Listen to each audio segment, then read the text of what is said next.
Imagine this: two strong women working in unison, their sleeves rolled up, their gazes focused. One grips a blade in silent fury, while the other pins a much larger man onto the bed. Blood spills. The struggle is over. He is a dead man.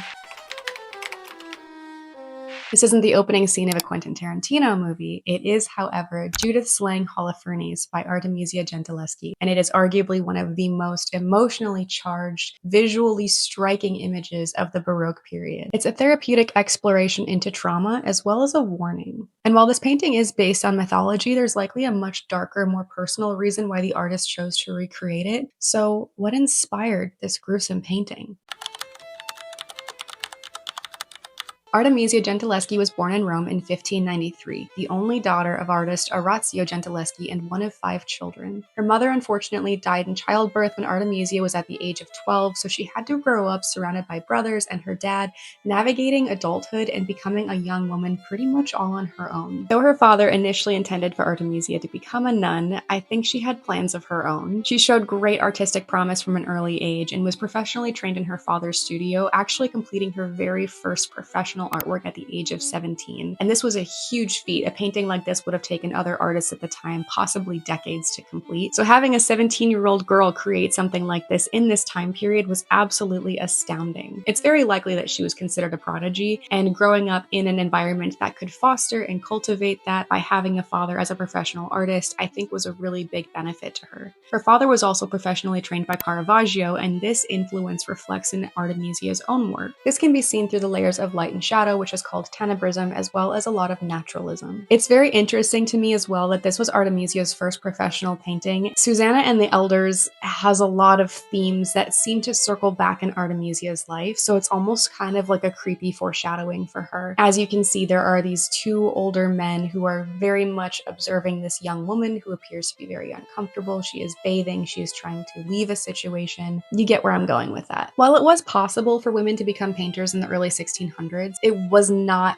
common. This was not something that happened every day. There were many restrictions imposed upon women, and even still, while we do have some artists that were historically recorded, such as Lavinia Fontana, Judith Lester, and Mary Beale, among a few others, there may have been many that just were not documented. For those that were able to learn the trade, it was typically done through connected family members or people that they personally knew who were already working as professional artists. Even still, this was a huge accomplishment at the time. Artemesia quite literally painted herself into history, and she was a trailblazer of a woman. What I love about her as well is that she often chose to paint art centered around women specifically, sometimes those from the Bible as well as from mythology. She was bringing a very inspired perspective to her artworks that I think many of her male contemporaries may not have been capable of achieving. And I think this was a tremendous advantage for her. She really did turn the tables though, because a lot of her male contemporaries would depict women in these vulnerable, fragile, damsel in distress kind of states, and Artemesia did not do that. She often took this as an opportunity to paint these women in positions of strength and power. I fully hesitated talking about this particular chapter of Artemesia's life because I truly do not believe that a person should be defined by a singular event that was especially outside of their control and not consented to. However, what I personally connect to in Artemesia's story, and what I think makes her such an incredible figure in art history and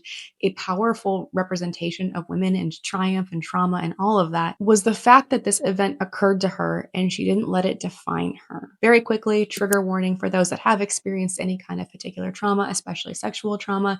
This is a great opportunity for you to click off the video, check out some of my other videos. My name is Lonnie. I'm a professional artist. I will have more videos on this channel coming up very, very soon. So in the meantime, if I don't have anything currently uploaded, feel free to hit that subscribe button because I will be posting a video every single week for the next 13 weeks about women in art, specifically the ones that changed art. This series is for the bad women, the rebels of society. I'm personally very inspired by these women, not only as an artist, but as a woman myself. They are my Roman Empire.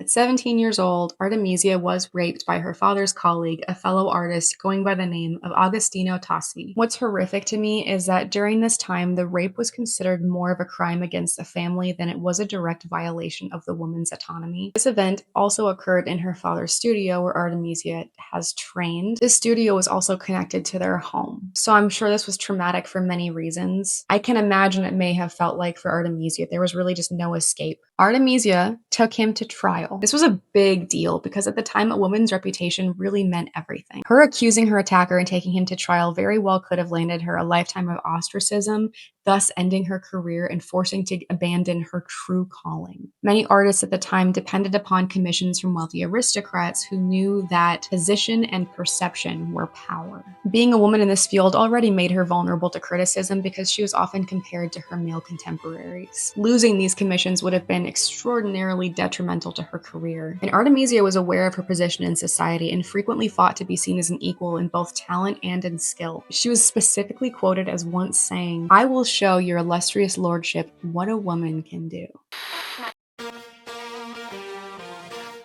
Let's go, girls. Now, this trial was meticulously transcribed, so we know almost to the T what went down. Unfortunately, to determine whether or not Artemesia was telling the truth about what happened to her, she was subjected to several kinds of torture, specifically one through a device called a Sibylle, or Sibylle. I'm not quite sure if I'm saying that correctly. These primitive devices would essentially twist screws into your fingers very slowly and very painfully, and apparently this was common practice at the time. She was also subjected to very invasive gynecological exams, but Artemesia held strong and maintained her conviction. She was telling the truth, and no amount of torture was going to stop her from seeing her perpetrator convicted.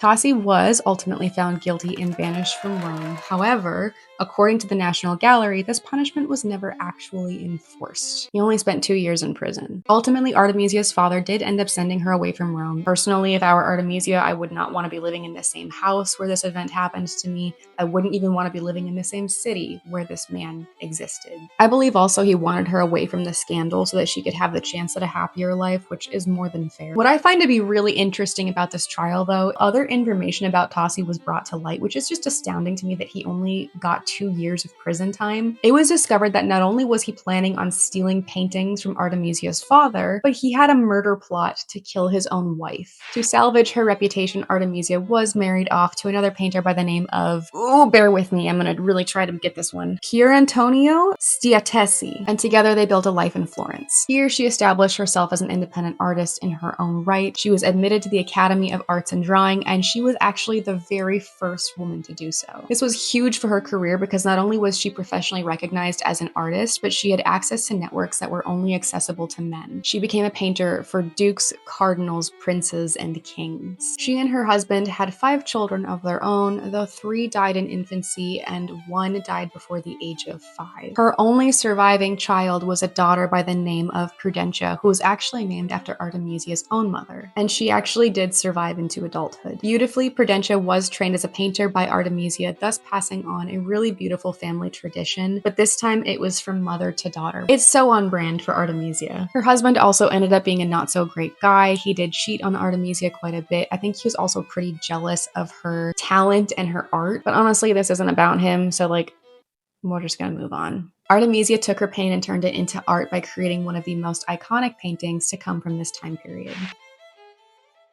To give some context, the painting of Judith and Holofernes was a tale from the book of Judith, and it was often painted during the Renaissance and the Baroque period. The story goes that Judith was a beautiful widow who enters the tent of an Assyrian general, Holofernes. He is preparing to destroy her home city of Bethulia, and Judith is there to seduce him in order to protect her homeland from being ruined by this horrible man. After he passes out drunk, she decapitates him and places his head in a basket with the help of her servant. One can assume that there was a lot of trauma being processed through this piece. Centuries later, psychologists would call this art therapy, but Artemisia didn't have a term. She just had an instinct to create. Art therapy has been used to assist those in trauma recovery since the early 20th century, most notably in the 1940s when it was coined by Adrian Hill, who used it as a recovery tool from tuberculosis. Art therapy can provide significant relief for those that have experienced sexual assault and trauma by providing a nonverbal outlet to channel repressed emotions, thus allowing the nervous system to process and regulate in a gradual and less threatening way. These memories may be explored through symbolism, and when further discussed in therapy, may provide self-esteem and emotional balance to those in need. Art therapy can include traditional mediums such as sculpture, painting, dancing, music, and any other creative outlet that allows people to express themselves. And according to the National Library of Medicine, approximately 80% of people worldwide experience one or more shocking events in their lives. 10% of these subsequently develop post-traumatic stress disorder, or PTSD, and the use of artistic materials triggers emotions emotions, enabling access to traumatic memories and helping patients explore them in a safe, step-by-step way.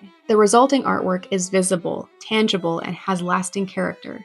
This helps patients distance themselves from associated emotions, share the product with the art therapist, and give it meaning. Externalizing their emotions and memories in the form of artwork can also help the patients put them into words.